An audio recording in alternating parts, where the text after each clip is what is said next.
Le modèle de Tezuka, quand il dessine des mangas, c'est Walt Disney. Et c'est-à-dire que lui, il fait du manga parce qu'il n'a pas le choix. Je veux dire Tezuka. Tezuka, en fait, il voulait, depuis le début, il voulait faire du cinéma, d'animation. Comment dire? Et Walt Disney, alors, d'où ça vient? Mais Walt Disney, ça vient de la bande dessinée américaine et européenne du début du XXe siècle. Et ça vient en particulier pour les États-Unis, ça vient de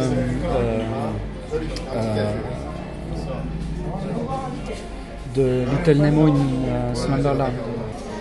Et si vous regardez bien les planches de Little Nemo, c'est clair que c'est influencé par l'art européen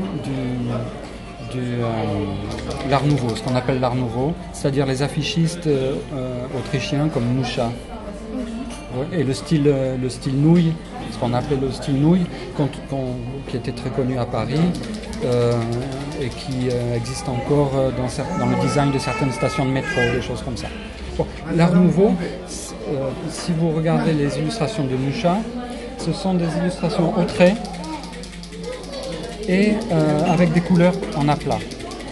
C'est-à-dire qu'il y a beaucoup de plis de vêtements, de cheveux qui sont très torturés, mais c'est toujours délimité au trait avec des couleurs à plat.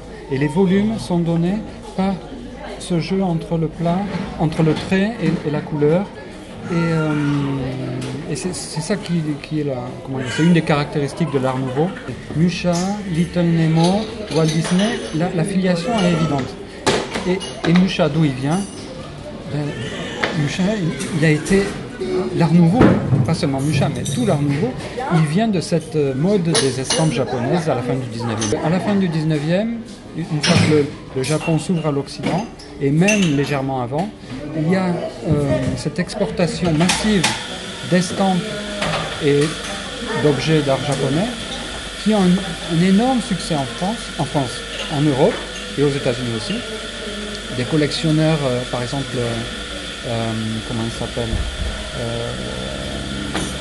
Clemenceau. Clemenceau était un énorme collectionneur d'art japonais. Et d'autres, c'était la mode parmi la grande bourgeoisie parisienne et puis de toutes les capitales européennes, d'avoir sa collection soit de poterie, soit d'estampes japonaises. On peut dire que Hokusai et l'estampe japonaise de façon globale a influencé l'art occidental fin du 19e, début 20e, qui s'est développé avec l'art nouveau en Autriche, en Allemagne et puis en France et en Angleterre. Bon, qui a